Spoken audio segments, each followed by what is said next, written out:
بسم اللہ الرحمن الرحیم یا رب صل وسلم دائما ابدا علی حبیبک خیر الخلق کلہم الحمد للہ رب العالمین والصلاة والسلام علی سید الانبیاء والمرسلین وعلى آلہ واصحابہ اجمعین اما بعد اعوذ باللہ من الشیطان الرجیم بسم اللہ الرحمن الرحیم هو الاول والآخر والظاہر والباطن وهو بكل شیء علیم صدق اللہ العظیم۔ پارہ چل رہا تھا ہمارا 27واں اور ہماری ہوئی تھی سورہ واقعہ مکمل۔ آج جو ہے وہ ہوگی ہماری سورہ حدید انشاءاللہ۔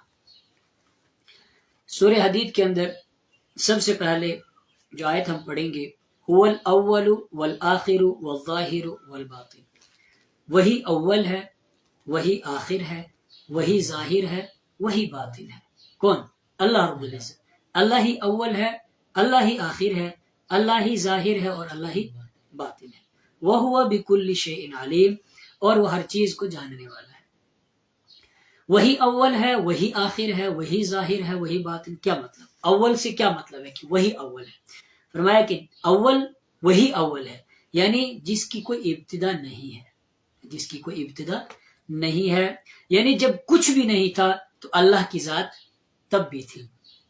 اور آخر وہی آخر ہے، مطلب جس چیز کی کوئی انتہا، جس کی کوئی انتہائی نہیں ہے، یعنی جب سب کچھ فنا ہو جائے گا، سب کچھ ختم ہو جائے گا، کل من علیہا فان، جو کچھ بھی زمین پر ہے سب کا سب ختم ہو جائے گا، فنا ہو جائے گا۔ تو جب سب کچھ فنا ہو جائے گا تو اس وقت اللہ کی ذات موجود ہوگی۔ وَيَبْقَى وَجْهُ رَبِّكَ ذُو الْجَلَالِ وَالْإِكْرَامِ، کل پڑھ چکے ہم کہ جب ہر چیز فنا ہو جائے گی تو تیرے رب کی ذات باقی رہے گی۔ تو یہی مطلب ہے آخر کا کہ جب سب کچھ فنا ہو جائے گا، سب کچھ ختم ہو جائے گا تو اس وقت اللہ کی ذات موجود رہے گی۔ اور اس کے بعد ہے والظاہر، وہی ظاہر ہے، وہی ظاہر ہے۔ کیا مطلب؟ ظاہر اس اعتبار سے ہے کہ اس کے وجود اور قدرت کی جو نشانیاں ہیں وہ ہر جگہ پھیلی ہوئی ہے۔ اللہ کی قدرت کی جو نشانیاں ہیں ہر جگہ کیا ہیں؟ پھیلی ہوئی۔ کل ہی ہم نے پڑھا کہ انسان کو پیدا کیا اور آسمان سے پانی کو اتارا اور زمین سے کھیتی کو اگایا، اور پھر تمہارے جلانے کے لیے کیا دی ہم کو؟ آگ دی، اور اس کو آگ کو جلانے کے لیے کیا عطا کی؟ لکڑیاں عطا کی۔ انشأتم شجرتها ام نحن المنشئون، کیا اس کے درختوں کو تم نے بنایا یا ہم نے بنایا؟ تو ظاہر اس اعتبار سے ہے کہ اللہ کے وجود اور اللہ کی قدرت کی جو نشانیاں ہیں وہ ہر جگہ پھیلی ہوئی ہیں، اس اعتبار سے جو ہے وہ ظاہر ہے۔ والباطن، اور اللہ باطن ہے، پوشیدہ ہے، مخفی ہے۔ تو کس اعتبار سے؟ مخفی اس اعتبار سے ہے، باطن اور پوشیدہ اس اعتبار سے ہے کہ دنیا میں وہ آنکھوں سے بالکل دور ہے، یعنی آنکھ اس کو دیکھ نہیں سکتی۔ فرمایا لا تدرکہ الابصار، نگاہیں اس کو دیکھ نہیں سکتی ہیں۔ اس کو بیان فرمایا۔ اور پھر اس کے بعد جو ہے آمنوا باللہ ورسولہ وانفقوا مما جعلکم مستخلفین فیہ، یہاں سے جو ہے اللہ اور اس کے رسول پر ایمان لانے کی دعوت دی جا رہی ہے، اور اللہ کے راستے میں مال کو خرچ کرنے کی دعوت، ترغیب دی جا رہی ہے۔ اللہ اور اس کے رسول پر ایمان لانے کی دعوت دی جا رہی ہے، اور پھر اللہ کے راستے میں جو مال ہے اس کو، مال کو خرچ کرنے کی ترغیب دی جا رہی ہے۔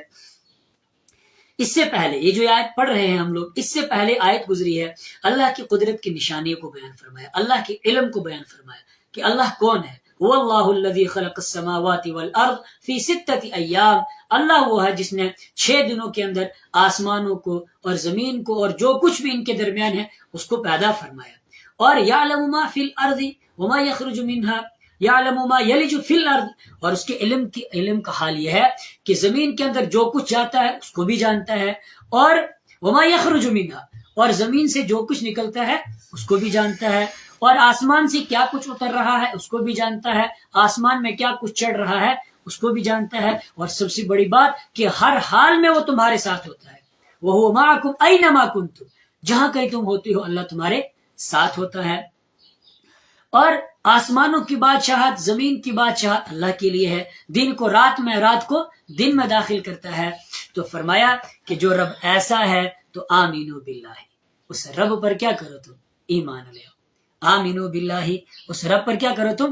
ایمان لاؤ. فرمایا جو اتنی قدرتوں کا مالک ہے اور اس کے علم کے یہ حال ہے تو پھر آمین باللہ، اس اللہ پر کیا کرو تم، ایمان لاؤ. وہ بھی رسول ہی، اور اس کے رسول پر بھی کیا کرو تم، ایمان لاؤ. اللہ پر بھی ایمان لاؤ اور رسول پر بھی کیا کرو، ایمان لاؤ.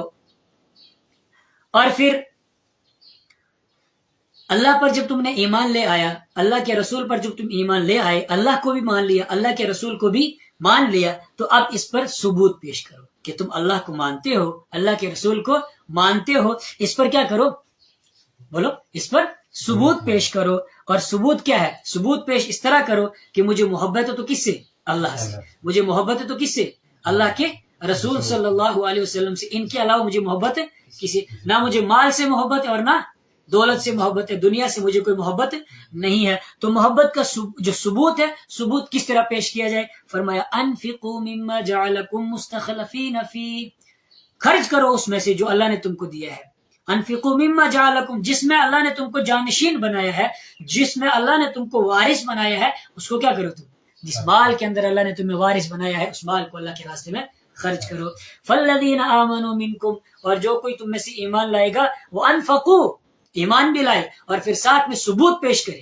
کیا کرے، ثبوت پیش کرے کہ مجھے محبت صرف اللہ سے ہے، محبت صرف اللہ کے رسول سے ہے، مال اور دولت سے مجھے محبت نہیں ہے. انفقوا، اور خرچ بھی کیا، لہم اجر کبیر، ان کے لیے بہت بڑا اجر ہے. اور آگے فرمایا اللہ کے راستے میں مال خرچ کرنے کی ترغیب دیتے ہوئے کہ وما لکم الا تنفقوا فی سبیل اللہ وللہ میراث السماوات والارض، تمہیں کیا ہو گیا، تم اللہ کے راستے میں مال خرچ کیوں نہیں کرتے، حالانکہ زمین اور آسمان کا وارث کون ہے، اللہ ہے. وَلِلَّهِ مِيرَاثُ السَّمَاوَاتِ وَالْأَرْضِ، زمین کا وارث اور آسمان کا وارث کون ہے، اللہ ہے. یعنی جو مال تمہیں اللہ نے دیا ہے، یہ مال تمہیں کچھ عرصے کے لیے ملا ہے، ہمیشہ کے لیے نہیں ملا ہے. تو جو مال دیا کس نے، اللہ نے دیا ہے، تو پھر اللہ کے راستے میں اس کو کیا کرو، خرچ کرو. اور پھر اس کے بعد جو ہے ایمان والوں کا اور منافقین کا تذکرہ. یوم تری المؤمنین والمؤمنات یسعی نورهم بین ایدیہم وبایمانہم بشراکم اليوم جنات تجری من تحتها الانہار خالدین فیہا. فرمایا کہ جب تو دیکھے گا ایمان والے مرد اور ایمان والی عورتوں کو، یسعی نورهم بین ایدیہم، ان کا نور ان کے سامنے دوڑ رہا ہوگا، وبایمانہم، اور ان کے دائیں جانب میں، اور بشراکم اليوم، کہا جائے گا ان کو کہ آج تمہارے لیے خوشخبری ہے. کس کی، جنات تجری من تحتها الانہار، ایسے باغات کی جن کے نیچے کیا بہتی ہیں، نہریں بہتی ہیں. خالدین فیہا، اور اس میں ہمیشہ رہیں گے. ذالک هو الفوز العظیم، یہی تو بڑی کامیابی ہے. کون سی، جس کو جنت مل گئی، جو جنت کے اندر داخل ہو گیا، جنت کے باغات مل گئے، سمجھو یہی کیا ہے، بڑی کامیابی. کامیابی نہیں، ذالک هو الفوز العظیم، یہی بڑی کامیابی ہے. اور پھر اس کے ساتھ میں جو ہے منافقین کا تذکرہ کیا. ایمان والوں کا جو نور ہوگا، ان کی جو روشنی ہوگی، دائیں طرف بھی دوڑ رہی ہوگی اور ان کے آگے آگے بھی کیا ہوگی، دوڑ رہی ہوگی. اور ایمان والے اس روشنی میں کیا کر رہے ہوں گے، چل رہے ہوں گے اور پل صراط کے اوپر سے گزریں گے. اور ان کے مقابلے میں پھر منافق، فرمایا منافقین ایمان والوں سے کہیں گے انظرونا نقتبس من نورکم، ہمارا انتظار کرو، ہم بھی تمہاری روشنی میں سے کیا کریں گے، روشنی حاصل کریں گے. قیل ارجعوا وراءکم فالتمسوا نورا، ان سے کہا جائے گا جاؤ واپس پیچھے محشر کے میدان میں یا دنیا میں جاؤ، جا کر کے وہاں سے کیا کرو، روشنی حاصل کرو. ابھی جب وہاں سے روشنی لے کر کے اب جب واپس آئیں گے تو وہاں تو کچھ بھی نہیں ہوگا. فضرب بینہم بسور لہ باب، ان کے درمیان ایک دیوار حائل کر دی جائے گی. لہو باب، اس کا ایک دروازہ ہوگا. باطنہ فی الرحمہ، اس کے اندر والی طرف رحمت ہوگی. وظاہرہ من قبلہ العذاب، اور باہر والی طرف عذاب ہوگا. ابھی بلائیں گے ان کو، ینادونہم الم نکن معکم، اور بلائیں گے ان کو، کیا کہیں گے، کیا ہم تمہارے ساتھ نہیں تھے. یعنی دنیا کے اندر تو ہم اکٹھے رہا کرتے تھے، کھاتے پیتے اٹھتے بیٹھتے اکٹھے تھے.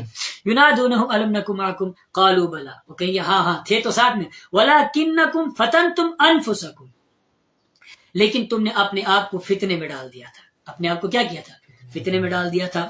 وتربصتم، اور تم انتظار کرتے رہے. کیا کرتے رہے، تم انتظار کرتے رہے. وارتبتم، اور شک کرتے رہے. وغرتکم الامانی حتی جاء امر اللہ، اور جھوٹی آرزوؤں نے تمہیں دھوکے میں ڈال دیا یہاں تک کہ اللہ کا حکم آ گیا. اللہ کا حکم کیا آ گیا، موت آ گئی اور تم مر گئے. اس کو ذکر کیا. اور پھر جو اس کے بعد جو ہے سورت کے اخیر میں اور پارے کے اخیر میں، لئلا یعلم اہل الکتاب الا یقدرون علی شیء من فضل اللہ وان الفضل بید اللہ یؤتیہ من یشاء واللہ ذو الفضل العظیم. یہاں سے یہ بتایا کہ نبوت اللہ کا فضل ہے، نبوت اللہ کا فضل ہے، اور اللہ جو رب العزت جو ہے اپنا فضل جس کو چاہتے ہیں اس کو عطا فرماتے ہیں۔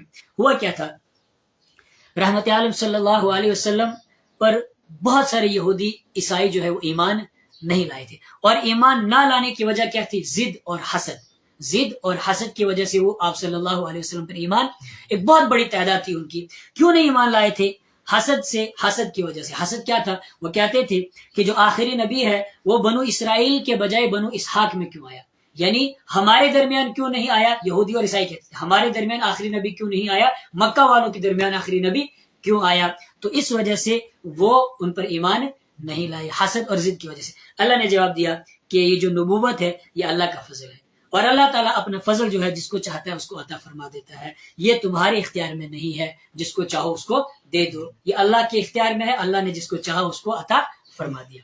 اور اس کے بعد جو ہے پھر 28واں پارہ شروع ہوا، سورہ مجادلہ۔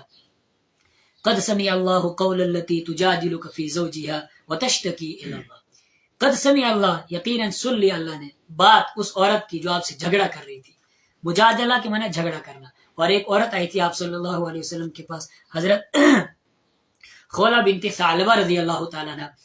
ہوا کیا تھا، اس کا ایک شان نزول بیان فرمایا کہ حضرت اوس بن صامت رضی اللہ تعالیٰ عنہ ایک صحابی ہیں، انہوں نے اپنی بیوی حضرت خولہ بنت ثعلبہ رضی اللہ تعالیٰ عنہ سے زہار کر لیا۔ 21ویں پارے میں ہم پڑھ چکے، سن چکے، وہاں پر میں نے کہا تھا کہ زہار کا مسئلہ 28ویں پارے میں آئے گا۔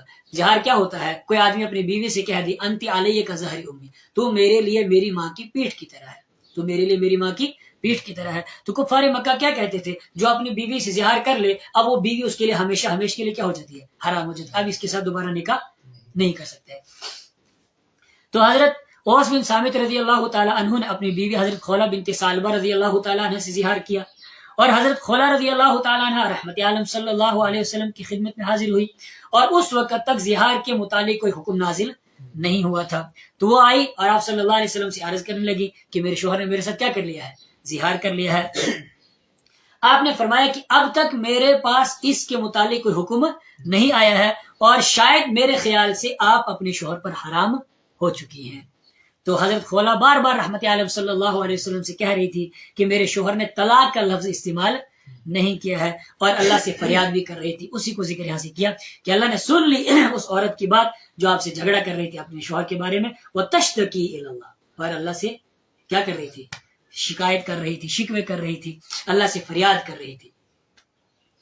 اور اس کے بعد پھر زہار کا کفارہ بیان فرمایا، والذین یظاہرون من نسائہم، جو لوگ اپنی عورتوں سے زہار کرتے ہیں، ثم یعودون، پھر وہ لوٹتے ہیں، لما، اس چیز کی طرف، قالوا، جو انہوں نے کہی ہے، یعنی زہار کا کفارہ بیان فرمایا۔ کیا کفارہ ہے، فرمایا فتحریر رقبۃ من قبل ان یتماسا، اپنی عورت کو چھونے سے پہلے، اپنی عورت کے پاس جانے سے پہلے جو ہے ایک غلام کو کیا کر لی، وہ آزاد کر دے، کیا کر دی، ایک غلام کو آزاد کر دی۔ فمن لم یجد، اگر غلام نہیں پاتا ہے، فصیام شہرین متتابعین من قبل ان یتماسا، تو بیوی کو چھونے سے پہلے لگاتار مسلسل 2 مہینے کے کیا کرے، روزے رکھے۔ نمبر 1 غلام آزاد کرے، اگر غلام آزاد نہیں کر سکتا ہے تو پھر 2 مہینے کے لگاتار کیا کرے، روزے رکھے۔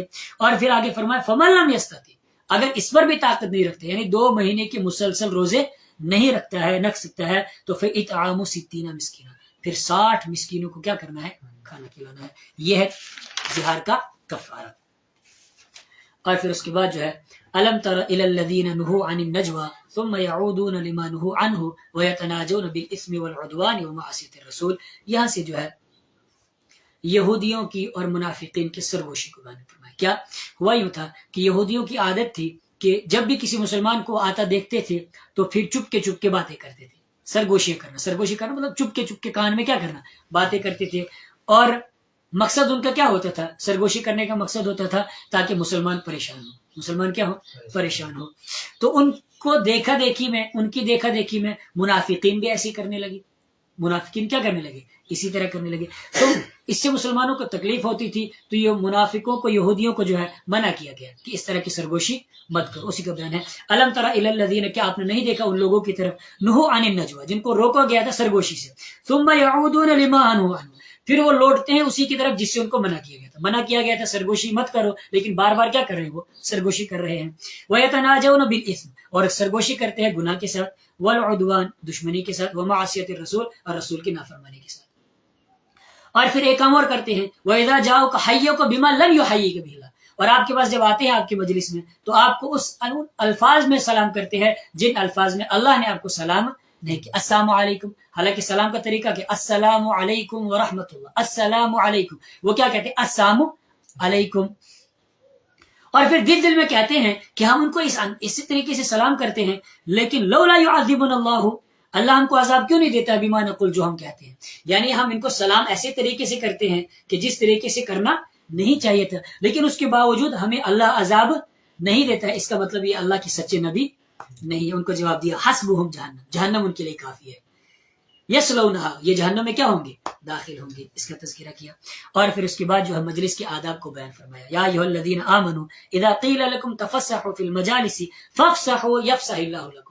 اے ایمان والو، جب تم سے کہا جائے مجلس میں کشادگی پیدا کرو تو پھر مجلس میں کشادگی پیدا کر لیا کرو. وَإِذَا قِيلَ لَكُمُ انشُزُوا فَانشُزُوا، جب تمہیں کہا جائے کہ اٹھ جاؤ تو پھر اٹھ جایا کرو. ہوا کیا تھا، ایک مرتبہ رحمت عالم صلی اللہ علیہ وسلم جو ہے وہ صفا کے چبوترے پر تشریف فرما تھے، اور کچھ بدری صحابی غزوہ بدر کے اندر جو بڑے بڑے صحابہ شریک ہوئے تھے وہ وہاں آئے، لیکن ان کو بیٹھنے کے لیے جگہ نہیں ملی. تو آپ علیہ الصلوۃ والسلام نے فرمایا کہ سمٹ کر بیٹھ جاؤ، یعنی تنگ ہو کر کے سمٹ کر کے بیٹھ جاؤ. لیکن پھر بھی جب جگہ نہیں بنی تو آپ صلی اللہ علیہ وسلم نے کچھ حضرات کو مجلس سے اٹھنے کا حکم دیا. کیا کیا؟ اٹھنے کا حکم دیا. تو اس پر منافقین نے طنز کرتے ہوئے کہا کہ آپ کیا، یہ کیا بات ہوگی کہ آپ لوگ جو بیٹھے ہوئے مجلس کے اندر ان کو مجلس سے اٹھنے کی کیا کر رہے ہیں؟ حکم دے رہے ہیں. تو یہاں پر اس آیت کے اندر بتایا کہ آداب بتائے. نمبر 1، جب تم سے کہا جائے مجلس کے اندر کہ سمٹ کر بیٹھ جاؤ تو پھر سمٹ کر بیٹھ جانا چاہیے. اور جب تم مجلس کا جو بڑا آدمی ہے، سربراہ جو ہے، ذمہ دار جو ہے، اگر وہ مناسب سمجھے اور وہ مجلس میں کسی کو اٹھنے کا حکم دے دے تو اس کو اختیار ہے، وہ اٹھنے کا حکم دے سکتا ہے. تو آپ صلی اللہ علیہ وسلم نے اگر کسی کو اٹھنے کا حکم دیا تو آپ صلی اللہ علیہ وسلم کو کیا ہے؟ اختیار ہے، اس لیے کہ آپ صلی اللہ علیہ وسلم جو ہے مجلس کے سربراہ تھے، بڑے تھے. اور پھر سورت کے اخیر میں، سورہ مجادلہ کے اخیر میں فرمایا ایمان والوں کی حالت کو بیان فرمایا، ایمان والوں کی صفات. کیا؟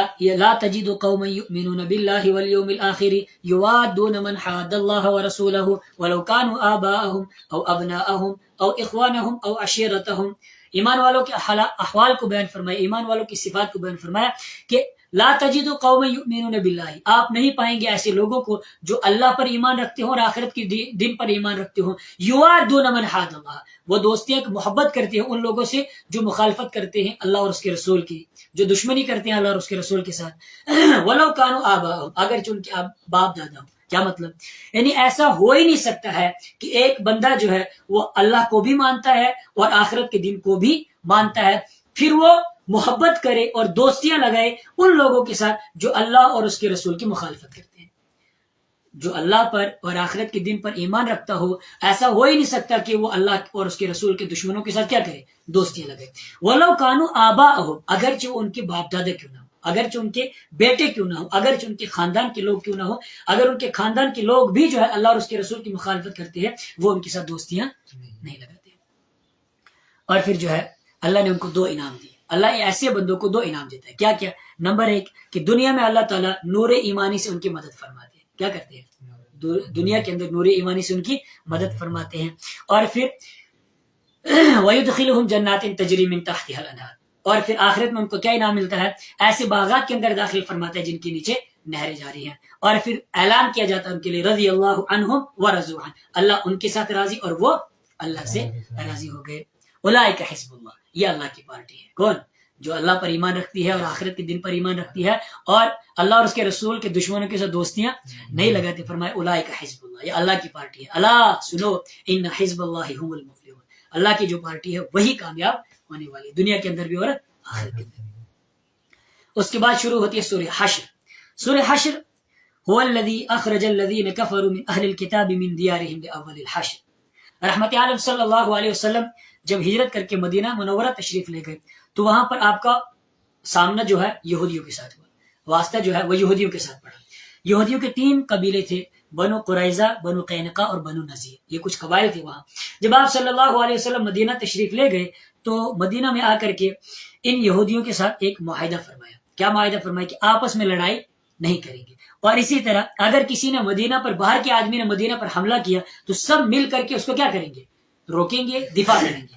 اور اگر کوئی کسی کو کہیں دیت دینی پڑتی ہے تو سارے مل کر کے چندہ اکٹھا کر کے دیت بھی ادا کریں گے. تو انہوں نے اس شرط کو کیا, اس معاہدے کو قبول کیا. اور انہی قبیلوں میں سے جو تھا بنو نذیر ایک تھا قبیلہ. رحمت عالم صلی اللہ علیہ وسلم ایک مرتبہ اس قبیلے میں بنو نذیر میں جو ہے وہ دیت کا چندہ اکٹھا کرنے کے لیے تشریف لے گئے. جب وہاں پہنچے تو انہوں نے کہا کہ آپ یہیں انتظار کریں, ایک جگہ بٹھا دیا. انہوں نے کہا کہ آپ یہاں انتظار کریں اور ہم جو ہے چندہ اکٹھا کر کے آپ کو یہیں لا کر کے دے دیتے ہیں. لیکن انہوں نے جا کر کے ایک سازش کی کہ آپ صلی اللہ علیہ وسلم جہاں بیٹھے ہیں اوپر سے ایک پتھر جو ہے, بڑا سا پتھر آپ پر گرا دیں گے تاکہ آپ کو نعوذ باللہ کام ہی تمام کر دیں. لیکن رحمت عالم صلی اللہ علیہ وسلم کو اللہ نے وحی کے ذریعے سے ان کی اس سازش کو پکا پردہ فاش کر دیا, بتا دیا کہ یہودیوں نے یہ سازش کی ہے. آپ صلی اللہ علیہ وسلم فوراً وہاں سے اٹھے اور مدینہ واپس تشریف لے آئے اور ان کو پیغام بھیجا کہ اب تمہارا اور ہمارا جو معاہدہ تھا وہ کیا ہو گیا, ختم ہو گیا. اور ان کو ایک مقرر مدت تک مہلت دے دی کہ یہاں تک تمہیں مہلت دی جاتی ہے اور تم یہاں سے مدینہ چھوڑ کر کے چلے جائیں. لیکن اگر مقرر جو مدت کی تھی اس کے بعد اگر کوئی یہاں مدینہ کے اندر نظر آیا تو پھر اس کو کیا کیا جائے گا, اس کے ساتھ جنگ کی جائے گی. لیکن منافقوں کا سردار وہ آیا اور ان کو کہنے لگا کہ تمہیں یہاں سے جانے کی ضرورت نہیں ہے, میرے پاس ایک بہت مضبوط اور بڑی جماعت موجود ہے, فوج موجود ہے. اگر تمہارے ساتھ مسلمانوں نے جنگ کی وہ تمہارا کیا کریں گے, ساتھ دیں گے. تو منافقوں کی باتوں میں آ کر کے انہوں نے مدینہ منورہ سے باہر نکلنا کیا کر دیا, نکلنے سے انکار کر دیا. اور پھر رحمت عالم صلی اللہ علیہ وسلم نے صحابہ کرام کے ساتھ مل کر کے ان کے قلعے کا محاصرہ کیا اور بالآخر جو ہے بنو نذیر ہتھیار ڈال دیا انہوں نے. اور پھر ان کے لیے فیصلہ ہوا کہ ہتھیاروں کے علاوہ جو کچھ سامان ہے وہ یہاں سے لے کر کے تم جا سکتے ہو. اور پھر اس کے بعد مال فے کا تذکرہ, وما افاء اللہ علی رسولہ من اہل القرى فللہ وللرسول ولذی القربى والیتامى والمساکین وابن السبیل. بنو نذیر جو ہے وہ اپنی زمینیں چھوڑ کر کے گئے تھے, ہتھیار بھی چھوڑ کر کے گئے تھے اور بھی بہت کچھ مال و دولت کیا کیے تھے وہ چھوڑ کر کے چلے گئے تھے. ایک ہوتا ہے مال فے اور ایک ہوتا ہے مال غنیمت. مال غنیمت اس کو کہتے ہیں جو جنگ کرنے کے بعد حاصل ہوتا ہے, اس کو مال غنیمت کہتے ہیں. اور بغیر جنگ کے جو حاصل ہے اس کو کیا کہتے ہیں, مال فے کہتے ہیں. اب جو بنو نذیر کے قلعے کا محاصرہ تو کیا تھا لیکن جنگ کی نوبت نہیں آئی تھی, جنگ کے بغیر ہی انہوں نے ہتھیار ڈال دیے تھے. تو اب یہ جو مال فے ہے یہ حاصل ہوا ایمان والوں کو. تو یہاں سے آگے جو ہے مال فے کے مصارف کو بیان کیا کہ مال فے کس کس کو ملے گا. فرمایا اللہ کے رسول کو ملے گا, قریبی رشتہ داروں کو, رسول صلی اللہ علیہ وسلم کے جو قریبی رشتہ دار ہیں ان کو ملے گا, اور پھر یتیموں کو ملے گا, مسکینوں کو ملے گا, اور مسافروں کو مال فے دیا جائے گا. اور پھر اس کے بعد جو ہے الم تر الی الذین نافقوا یقولون لاخوانهم الذین کفروا من اهل الكتاب لئن اخرجتم لنخرجن معکم ولا نطیع فیکم احد ابدا. چونکہ پیچھے ہم سن چکے کہ یہودی بنو نذیر نے منافقوں کے کہنے پر مدینہ سے نکلنے سے کیا کیا تھا, انکار کیا تھا کہ ہم نہیں نکلیں گے. یہاں سے اب تھوڑا سا یہ منافقوں کا تذکرہ بھی. منافق کیا کہتے تھے, فرمایا کہ منافق یہودیوں سے کہتے تھے کہ لئن اخرجتم لنخرجن معکم, تم نکلو مت یہاں سے, لیکن اگر تمہیں نکالا گیا یہاں سے تو پھر ہم بھی تمہارے ساتھ نکلیں گے. ولا نطیع فیکم احدا ابدا, اور ہم تمہارے معاملے میں کسی کے ساتھ سمجھوتا بھی نہیں کریں گے. وان قتلتم, اور انہوں نے کہا تھا نا کہ تم یہاں سے مت نکلو, جنگ کرو. تو ہمارے پاس ایک بڑی جماعت ہے. فرمایا کہ وہ کیا رہے تھے, وان قتلتم لننصرنکم. منافق یہودیوں سے کیا کہہ رہے تھے, اگر جنگ کی نوبت آ بھی گئی تو ہم تمہاری کیا کریں گے, مدد کریں گے. واللہ یشہد انہم لکاذبون, اللہ گواہی دے رہا ہے کہ جھوٹے ہیں, یہ سچے نہیں ہے. کیوں, لئن اخرجوا لا یخرجون معهم, اگر یہودیوں کو نکالا جائے گا تو یہ یہودیوں کے ساتھ نکلنے والے نہیں ہیں. ولئن قتلوا لا ینصرونهم, اور اگر یہودیوں کے ساتھ جنگ کی بھی گئی تو یہ یہودیوں کی مدد نہیں کریں گے. ولئن نصروهم, اللہ نے پیشن گوئی پہلے فرما دی, ولئن نصروهم, اور اگر یہ کیا کریں گے, مدد بھی کریں گے ان کی, تو لا یولون الادبار, یہ پیٹ پھیر کر کے کیا کریں گے, دم دبا کر کے بھاگ جائیں گے, یہ زیادہ دیر مقابلہ نہیں کر سکیں گے. اور پھر اس کے بعد جو ہے ان منافقوں کی مثال بیان فرمائی. کمثل الشیطان اذ قال للانسان اکفر فلما کفر قال انی بریء منک انی اخاف اللہ رب العالمین. یہاں سے جو ہے منافقین کی مثال بیان فرمائی. فرمایا کہ منافقین کی مثال شیطان کی طرح ہے. کس کی طرح ہے, کمثل الشیطان, منافقین کی مثال شیطان کی طرح ہے. وہ پہلے انسان کو گمراہ کر کے کفر اور شرک پر ابھارتا ہے. کیا کرتا ہے شیطان جو ہے, وہ انسان کو گمراہ کر کے کفر اور شرک پر ابھارتا ہے, اور پھر جب انسان اس کی گمراہی کی جال میں پھنس جاتا ہے پھنس گیا تو پھر اس وقت اس سے الگ ہو جاتا ہے. شیطان کیا کرتا ہے؟ اس سے الگ ہو جاتا ہے اور کہتا ہے کہ تیرا میرا کوئی تعلق نہیں ہے، تیری میری دوستی ختم، اب تو اپنے راستے پر اور میں اپنے راستے پر. فرمایا یہی ہے حال منافقوں کا ہے. منافقوں نے پہلے بنو نذیر کو کیا کہا؟ پہلے جنگ کے لیے آمادہ کیا. ان کو کہا کہ تم یہاں سے نکلنا نہیں، تم جنگ کرو. جنگ کے لیے آمادہ کیا اور کہا کہ جب جنگ ہوگی تو ہم بھی تمہاری کیا کریں گے؟ مدد کریں گے. اور پھر جب جنگ کی باری آئی، نوبت آئی، تو پھر دم دما کے کیا ہو گئے؟ شیطان کی طرح بھاگے کہ اب تمہارا اور میرا کوئی ساتھ نہیں، ہمارا کوئی تعلق نہیں، تم اپنے راستے پر نکلو اور ہم اپنے راستے پر نکلتے ہیں. اور پھر فکان عاقبتہما انہما فی النار خالدین فیہا. یہاں سے جو ہے منافقین کا اور یہودیوں کا جو انجام ہے اس کو بیان فرمایا. فرمایا انہما فی النار خالدین فیہا، وہ ہمیشہ ہمیشہ جہنم کی آگ میں جلیں گے. وذالک جزاء الظالمین، اور یہی جو ہے سزا جو ہے وہ گنہگاروں کو دی جاتی ہے. اور پھر سورت کے اخیر میں جو ہے هو اللہ الذی لا الہ الا هو عالم الغیب والشہادہ هو الرحمن الرحیم. اللہ وہ ہے کہ اس کے سوا کوئی معبود نہیں، وہ غیب کی خبروں کو جانتا ہے، والشہادہ اور ظاہر کو بھی جانتا ہے، هو الرحمن وہ بڑا مہربان ہے اور رحم کرنے والا ہے. یہاں سے جو اللہ کی شان کو اور عظمت کو بیان فرمایا اور ایک اسماء الحسنی کو بیان فرمایا، اللہ کی قدرت کو، شان کو بیان فرمایا، عظمت کو بیان فرمایا. اور ایک روایت کے اندر ہے کہ جو بندہ، بہت ساری احادیث کے اندر ان کی فضیلت بیان کی، کس کی؟ اسماء الحسنی کی. بہت ساری روایت کے اندر کیا بیان کی گئی ہے؟ فضیلت بیان فرمایا. ایک روایت میں ہے کہ جو بندہ سویرے اٹھ کے سویرے جو ہے اعوذ باللہ السمیع العلیم من الشیطان الرجیم پڑھنے کے بعد پھر یہ آیتیں پڑھے. کہاں سے؟ هو اللہ الذی لا الہ الا هو عالم الغیب والشہادہ هو الرحمن الرحیم. یہاں سے لے کر کے آخر تک یہ آیتیں پڑھے 3 مرتبہ. سویرے جو پڑھے اعوذ باللہ السمیع العلیم من الشیطان الرجیم، پھر اس کے بعد یہ آیتیں 3 مرتبہ پڑھتا ہے تو اللہ تعالیٰ 70,000 فرشتے مقرر فرماتا ہے جو شام تک اس کے لیے دعا کرتے رہتے ہیں. کتنے؟ 3 مرتبہ پڑھنا ہے. سویرے جو پڑھے گا تو شام تک پھر 70,000 فرشتے مقرر کرے گا اللہ تعالیٰ، اور وہ اس کے لیے کیا کریں گے؟ دعا کرتے رہیں گے. اور اگر وہ اس دن مر جاتا ہے تو اس کا شہادت جیسی موت نصیب ہوگی، اس کو شہیدوں والی موت نصیب ہوگی. اور اسی طرح جو بندہ شام کو پڑھے، کیا کرے؟ شام کو پڑھے تو اللہ تعالیٰ اس کے لیے بھی 70,000 فرشتوں کو مقرر فرماتے ہیں جو صبح تک اس کے لیے کیا کرتے ہیں؟ دعا کرتے ہیں. اور اگر اس بیچ وہ رات میں مر جاتا ہے تو شہادت جیسی موت اس کو نصیب ہوگی. اللہ رب العزت مجھے بھی اور آپ کو بھی اس پر عمل کرنے کی توفیق عطا فرمائے. وآخر دعوانا ان الحمد للہ رب العالمین.